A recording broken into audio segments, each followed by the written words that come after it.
मंगलम भगवान विष्णु मंगलम गणध्वजा मंगलम पुंडरीकाक्षात् मंगलाय तनो हरि।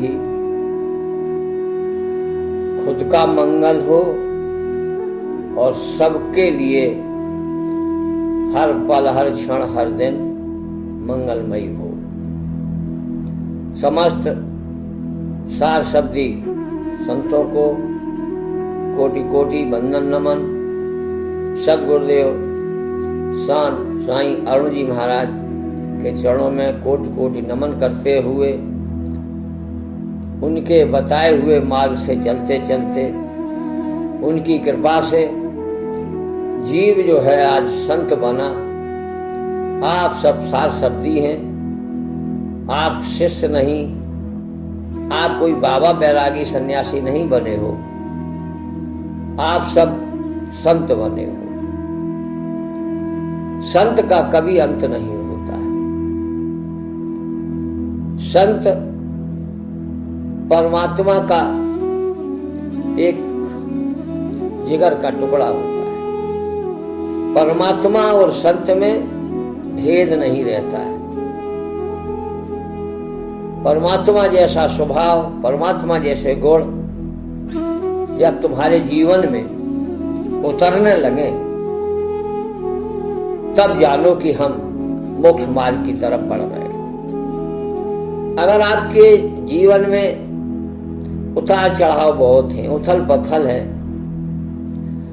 विचार काम नहीं करते, मन थका हारा सा दुर्बल अपने को कमजोर महसूस समझता है, मन मुखिया जो होता है वो हमेशा दुखिया रहता है। मनमुखी रहोगे दुखी।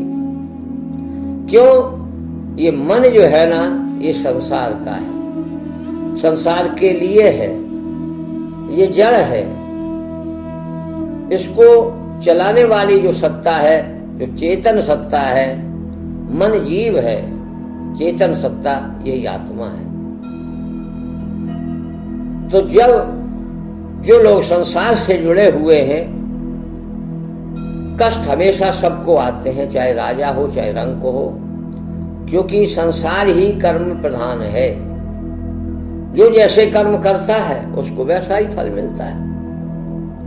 घर में एक पुण्यात्मा पैदा हो जाए तो भागवत कहती है कि घर में यदि एक भक्त पैदा हो जाए तो वो कई पीढ़ियों का उद्धार कर देता है, और अगर एक नालायक पैदा हो जाए तो वो कई पीढ़ियों को नरक में डुबो देता है। इसलिए भक्ति को स्वतंत्र कहा गया है। भक्ति स्वतंत्र सकल गुण खानी।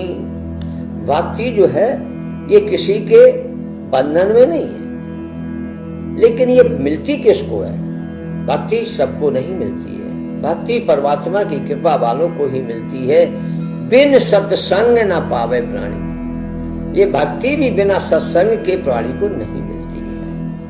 वेद शास्त्र पढ़ोगे, आपका अध्ययन हो जाएगा, आप अच्छे अच्छे शब्दों के द्वारा व्याख्या करोगे, आप शब्दों से लोगों को लुभा लोगे, आप शब्दों से जो है अपनी ओर आकर्षित कर लोगे, लेकिन ये भी एक जाल है, ये भी भक्ति के लिए एक बंधन है, क्योंकि भक्ति में स्वतंत्र होना अति आवश्यक है। यदि भक्ति में बंधन लगा दिए जाएं, तुमको ये करना है, वो करना है, ऐसे करना है, तो एक ना एक दिन नियम गड़बड़ हो ही जाएगा। इसलिए बिन शर्ते भक्ति करो। कोई इस पर बंधन नहीं होना चाहिए। कब करें, कैसे करें, ये भी बंधन नहीं होना चाहिए। जो समय के बंधन में बंध जाता है वो तो भक्ति करते हुए भी वो नर सांसारिक है, संसार में ही उसको दुख सुख मिलते हैं। जीवन के समुद्र में तूफान तो आते हैं, वो डूब नहीं सकते जिन्हें राम जी बचाते हैं। राम कौन सा राम? सार शब्दी राम। वही राम जिसका गुणगान स्वयं अयोध्या में रहने वाले अवतारी राम जी नहीं कर सकते। जिस नाम का वर्णन राम न सकहे नाम गुण गाई। राम भी जो है उस राम नाम के गुण को नहीं गा सकते। वो गुण ऐसा है कि जिसने राम नाम ले लिया, गणेश जी ने राम नाम लिया, प्रथम पूज्य हो गए। प्रथम पूज्य गणपति क्यों कहलाए? क्योंकि उन्होंने राम नाम लिया, वो राम के प्रभाव को जानते हैं। शिव जी ने विष पिया है, किसके बल पर? राम के बल पर। जिनके कंठ में भीतर राम है तो वहां विष कैसे जा सकता है? राम का नाम लेने वाले संसार से ऐसे ही तर जाते हैं जैसे तू भी जल में उतराती है, ऐसे जो है ना संसार रूपी नदियां पार कर जाते हैं। अब उसके लिए तैयार आपको होना पड़ेगा। आपका मन जो है, जो चाहता है हमें वही मिले, मन हमारा चाहता है हमें ये मिले वो मिले, तो आप मन के अधीन हो। यहाँ आप पूजा करते हो तो देवताओं तक की पूजा आपकी सीमित है। आप किसी न किसी देवता के सहारे अपने को भक्त कहलाने का सौभाग्य प्राप्त कर लेते हो सकता है उस देवता के द्वारा तुम्हारी मुराद भी पूरी हो जाती हो, लेकिन ध्यान रखो, तुम्हारी मुराद पूरी होती है तो जितनी तुमने भक्ति की है, बस उस भक्ति का फल ये है कि तुम्हारी एक कामना पूरी हो गई, और जितनी तुमने भक्ति की थी वो आपकी समाप्त हो गई। जितना तुमने माला किया, जितना तुमने पुण्य किया, उसका फल मिल गया, बस अब वो माला का प्रभाव तुम्हें आगे काम देने वाला नहीं है। माने जितना पैसा उतनी सौदा। संसार में जितना पैसा दोगे उतनी आपको सौदा मिलेगी। देवताओं का भी यही नियम है कि आप जितना उनका भजन करोगे उतना वो दे देते हैं, अपनी तरफ से कुछ नहीं देते। आपका पुण्य देवता ले लेते हैं और तुम्हारी एक छोटी से बड़ी कोई सांसारिक कामना, भौतिक कामना पूरी कर देते हैं। इस तरीके से करते करते न जाने कितने जन्म बीत गए, लेन देन चलता रहा, एक दूसरे का प्रसोच चलता रहा, सेवा भाव चलता रहा, दान पुण्य चलता रहा। चलते चलते सांसारिक इतने बंधनों में जकड़े हुए हो कि आपको मोक्ष का भान ही नहीं है। 4 पुरुषार्थ हैं, धर्म अर्थ काम मोक्ष। तो सबसे पहले तो ये जानो कि धर्म क्या है। धर्म है क्या? धर्म वो है जो तुमने धारण किए हुए। तुम्हारे अंदर यदि क्रोध है, तुमने क्रोध को धारण किया है। तुम्हारे अंदर लोभ है, तुमने लोभ को धारण किया है। तुम्हारे अंदर काम वासना है, तुमने काम वासना को धारण किया है। बस यही तो तुम्हारा धर्म है। और यदि तुम सरल हो, सहज हो, तुम्हें क्रोध भी नहीं आता, सब पर दया करते हो, सब तुमसे प्रेम करते हैं, तुम सबसे प्रेम करते हो, ये भी एक धर्म है। तुमने अच्छाइयों को धारण किया है तो ये आपका अच्छा धर्म हो गया। आपने बुराइयों को धारण किया हुआ है तो आपका वो धर्म बुरा है। और उस क्रिया में जब भी आप कोई धर्म, अर्थ, क्योंकि धर्म से ही अर्थ जुड़ा हुआ है, एक मेहनत करके अर्थ कमाता है, वो सुख देता है। लक्ष्मी के 3 रूप है।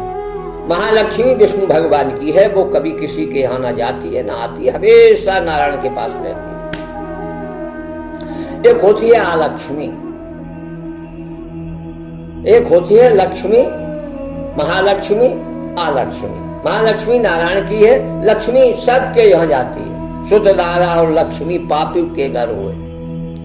तो ये लक्ष्मी जो है पापियों के यहाँ भी चली जाती है, चाहे वो नीति से कमाए, अनीति से कमाए। अनीति से कमाने वाले आज दुनिया में नंबर 1 माने जाते हैं। जहाँ 2 नंबर का पैसा आता है वो नंबर 1 माने जाते। बड़े रईस हैं, बहुत बड़े आदमी हैं, उनकी बहुत पैठ है, लेकिन पता है वो किसका उपयोग कर रहे हैं? वो लक्ष्मी है, जो आएगी तो उल्लू बना देगी, क्योंकि लक्ष्मी का वाहन उल्लू है, तो वो तुम्हें उल्लू बना देगी। और एक आलक्ष्मी है। आलक्ष्मी कैसे? जो आपने चोरी करके, डकैती डाल के, जुआ से, सट्टे से, या किसी का धन हड़प लिया, किसी की जमीन हड़प ली, किसी के यहाँ डकैती डाल दी, किसी की जेब काट ली, इस तरीके का जो पैसा आता है उसको आलक्ष्मी कहते हैं। जब ये घर में आ जाता है, जान लेना कि बस अब हमारा समय बीमारी में, कोर्ट कचहरी में ही जाएगा।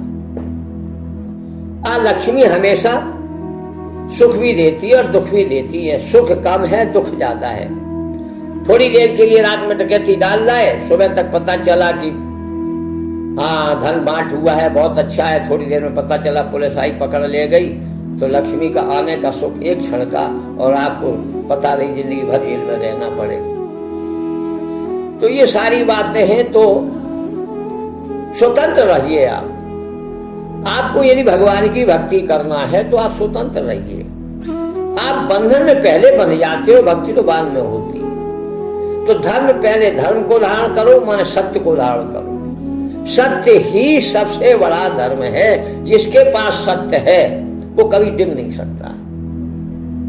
इसीलिए कहा है, संसार के समुद्र में तूफान तो आते हैं पर डूब नहीं सकते जिन्हें राम जी बचाते। कौन राम? आप साईं अरुण जी गुरु जी के वीडियो सुनिए। वो राम का नाम जिसे न लिखा जाए, न पढ़ा जाए, न देखा जाए, न सुना जाए, नाम अनादि है, अनंत है। लेकिन मुक्ति एक ही नाम से होगी। कोटि नाम है संसार में, उनसे मुक्ति होने वाली नहीं। खूब रटते रहो राम राम श्याम श्याम राधे श्याम, ढोलक फाड़ो, नाच नचो, मस्ती करो, लेकिन जी नहीं। अब उसके लिए तुम्हें पहले सत्य धर्म, इसमें अर्थ की जरूरत नहीं है। परमात्मा की प्राप्ति में अर्थ गौड़ है, लेकिन आज अर्थ प्रमुखता पर है और भक्ति धर्म ये गौड़ हो गए। आज तो बस पैसा हो, जंगल में मंगल तुरंत। तो अर्थ प्रधान है, आज देवता प्रधान नहीं है, आज मंदिर मस्जिद प्रधान नहीं है, आज भागवत पुराण प्रधान नहीं है। आज प्रधान क्या है? आपकी दौलत, धन प्रधान है। जहां धन है वहीं मन है। तो आपका मन तो लगा है संसार में, और ये जड़वत है, ये कभी सफल होती नहीं। इसका समय है, आएगी जाएगी, आएगी जाएगी। तो ये जीवन तो आने जाने वाला लगा ही है। अब आपको चलना है भक्ति मार्ग पे। पिछले वीडियो में हम आपको सब बता चुके, स्वर्ग क्या है, नरक क्या है, वैकुंठ क्या है, ब्रह्मपुरी क्या है, शिवपुरी क्या है। ये सब जो है संसार में, इस ब्रह्मांड में ही है। चाहे आप वैकुंठ चले जाएं, चाहे आप स्वर्ग चले जाएं, लेकिन आप मुक्त नहीं है, आप बंधन में हो। हाँ, ये जरूर है कि तुम्हें थोड़ा ज्यादा सुख मिल जाएगा।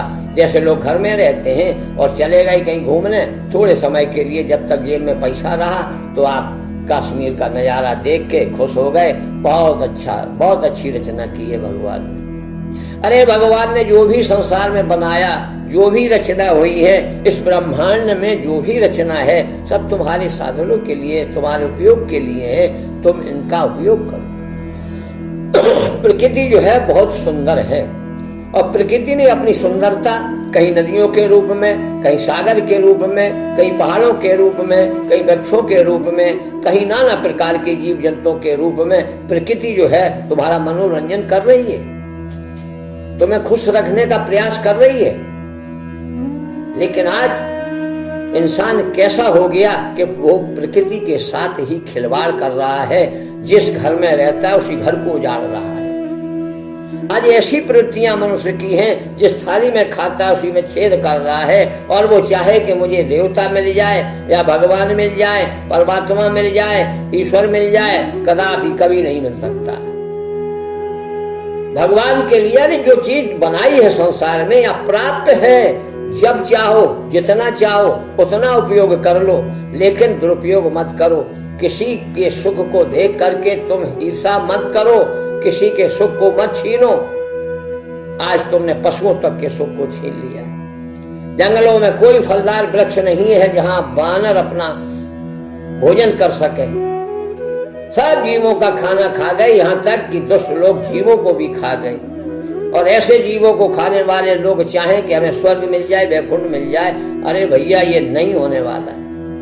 हाँ, तो सबसे पहले धर्म, अर्थ, फिर कामना। कामना आपकी कैसी है? कामना अगर जगत के हित की है तो प्रकृति आपका साथ देगी। और यदि आपकी कामना प्रकृति को छेड़छाड़ करने की है, लोगों से अनीति से पैसा कमाने की है, तो प्रकृति आपको मिटा देगी। ध्यान रखना, प्रकृति डुबो देगी। ये दयावान भी बहुत है और क्रोधी भी बहुत है। प्रकृति बचा भी लेती है, कभी कभी पीलिया बच्चों को हो जाता है तो डॉक्टर कहते हैं भैया बच्चे को धूप में ले जाओ। माने सूर्य जो है प्रकृति का है, सूर्य ने उसको बीमारी को दूर करता है। सब कुछ भगवान ने क्रम से बनाया है, ऐसा बनाया है कि हमारे जीव दुखी ना हो। लेकिन आज जीव जीव को ही दुख दे रहा है। सबसे बड़ा कष्ट है जीव जीव को ही दुख दे रहा है और हम उसी बंधन में बंधे हुए हैं। इसलिए धर्म अर्थ कामना, कामना आपकी परहित, दूसरे के हित की होना चाहिए। जब सबका हित हो, अरे कर नहीं सकते कोई बात नहीं, कह तो सकते हो।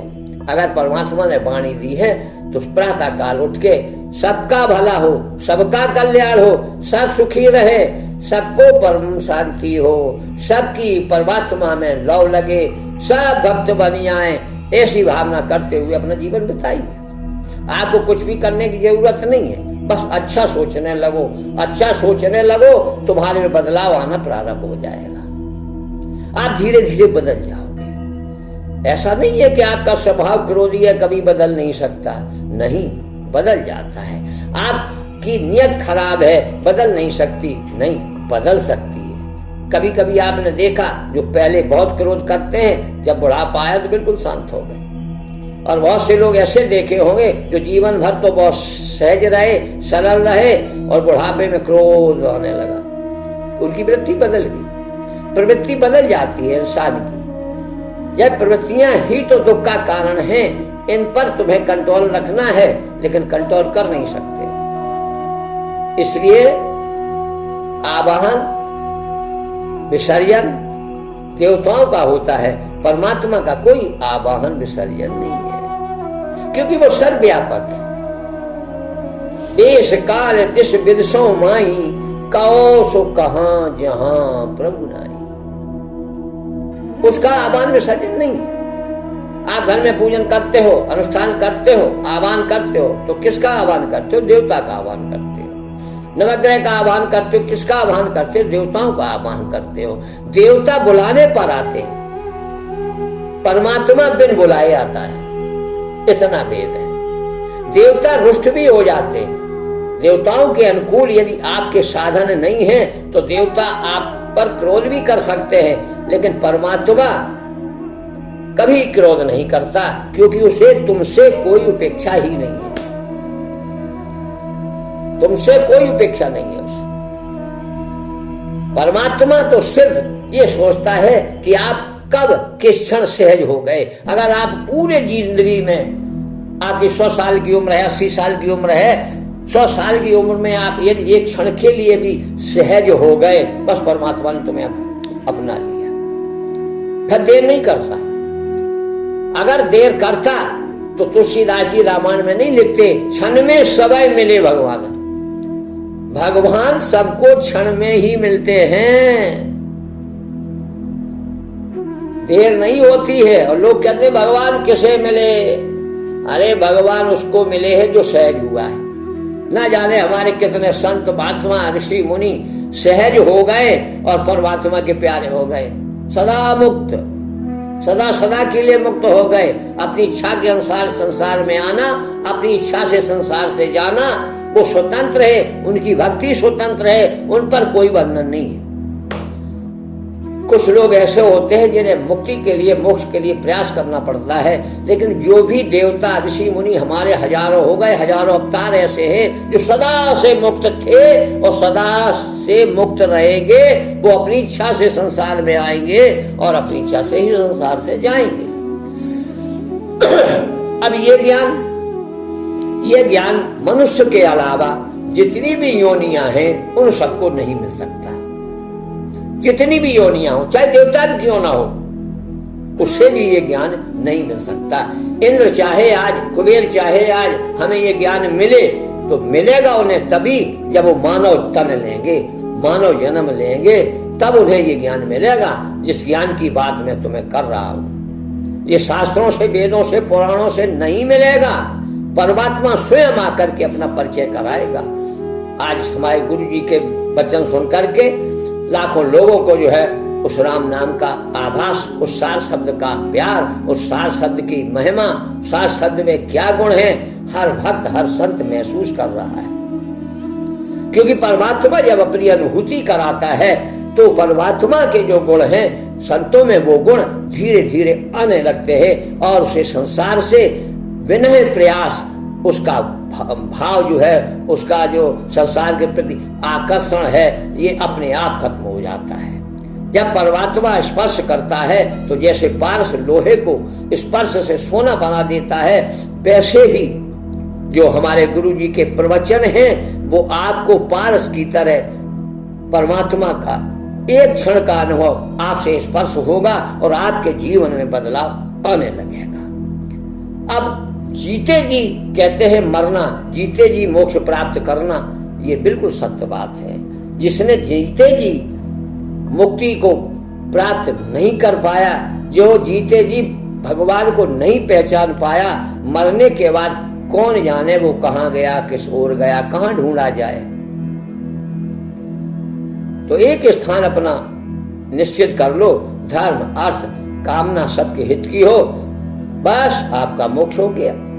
मोक्ष के लिए आपको ना पैसा खर्च करना है, ना आपको समय देना है, ना आपको किसी के बंधन में रहना है, ना किसी गुरु के आपको पैर दबाना है, ना कहीं आना है, ना कहीं जाना है, ना कोई खर्च करना है। परमात्मा तो सर्वत्र है। उस सर्वत्रता को आपके अंदर ये भाव आ जाए, परमात्मा तो हम में है, हमारे पड़ोसी में भी है, तो आपका द्वेष धीरे धीरे खत्म हो जाएगा। आज हम एक दूसरे से झगड़ा क्यों करते हैं? क्योंकि हम अज्ञान है, नहीं जानते हम किससे झगड़ा कर रहे हैं। भले ही वो पड़ोसी हो, लेकिन स्वरूप में सब भाई भाई हो। भले ही देवता अपने अवतार लेकर पुण्यों के कारण देवता बने हैं, लेकिन स्वरूप में आओगे तो देवता में और आप में कोई अंतर नहीं है, देवता भी आपके भाई हैं। तो ऐसा जो है अनुभव कब होगा? शास्त्रों से नहीं होगा, आपके आचरणों से होगा। आप जैसा धर्म धारण करोगे, इसलिए कहते हैं सत्य धर्म को धारण करो, सत्यम परम धीमहि। तुम्हारी बुद्धि जो है ना परम माने परमात्मा से जुड़ जाए, बस मन का अटैचमेंट संसार से धीरे धीरे बिना प्रयास होए भवभंगा संसार अपने आप खत्म हो जाएगा। जिस दिन आप सार शब्द से जुड़ोगे, जिस दिन आपको सार शब्द से प्रेम हो जाएगा, जिस दिन आपको सार शब्द का पता चल जाएगा, उसी दिन से तुम में बदलाव आना शुरू हो जाएगा। इसलिए सार शब्द को पकड़ो। सार सार को गए रहे थोता दे उड़ाए, तुम्हें थोता भी नहीं उड़ाना है, सार शब्द तुम्हें स्वतः पवित्र बना लेगा। इसलिए हम कहते हैं मोक्ष मार्ग के लिए, मुक्ति के लिए सार शब्द ग्रहण करो, गुरु जी के प्रवचन सुनो, और आप जो लोगों आपको अनुभव जो हो रहा है प्रवचन से ही तो हुआ। आप गुरु जी से मिले नहीं मिले, आपको जो है ना प्रवचन से ही तो लाभ मिला है। सारे लोगों को लाभ मिलेगा। हम यही कहते हैं, यही समझाते हैं कि अब समय परिवर्तन का चल रहा है, युग परिवर्तन। युग में तुम भी तो रहते हो। अरे दुनिया को छोड़ो, बदले या ना बदले, तुम अपने में बदलाव ले आओ, बस सहज हो जाओ। सत्संग सुनो, सहज हो जाओ, सत के साथ जुड़ो। ज्ञान चर्चा मत सुनो, ज्ञान चर्चा से तुम्हारा विवेक जागेगा, ज्ञान जगेगा, लेकिन मिलेगा क्या? यदि मोक्ष पाना है तो भगवान की शरण में आना ही होगा। तो समस्त सार शब्दी संतों से यही निवेदन है कि आप घर में जो ऑनलाइन वीडियो आते हैं उनको सुनो, और कोई बात समझ में ना आए तो जितना हमने समझा है उस समझ के अनुसार हम आप लोगों को भी समझा देंगे। इसमें कोई दो राय नहीं होंगी। कहीं यदि आपको शंका समाधान करना हो तो हम तुम्हें बताने के लिए यही तो बैठे, वरना बाकी का ज्ञान तो सब गुरु जी ही देते हैं। प्रवचन सुनोगे काम हो जाएगा। तर्क तुम्हारा अभी तर्क है ना कि ये नहीं हुआ वो नहीं, ये तर्क सारे खत्म हो जाएंगे। धीरे धीरे स्पर्श मार्ग से तर्क खत्म हो जाएंगे। इसलिए तर्की मत बनो, साफ सफरी प्रेमी बनो। हमारी तो 2-3 महीने से तबीयत गड़बड़ चल रही थी, तो ये सत्संग थोड़ा सा बीच में रुक गया था, लेकिन चलो प्रयास करेंगे जब तक शरीर है, राम जी का नाम होता रहे और भगवान परमात्मा के कार्यों में थोड़ा बहुत सहयोग होता रहे। हमारा भी सहयोग, आपका सुनने का सहयोग और आपका बनने का सहयोग, और आप सब में से अगर किसी को भी, सबको ही मोक्ष मिलेगा। बस एक बार स्पर्श हो जाए तो आज इतना ही, फिर कल तुम्हें समझाएंगे। रमैया राम नमो नमः।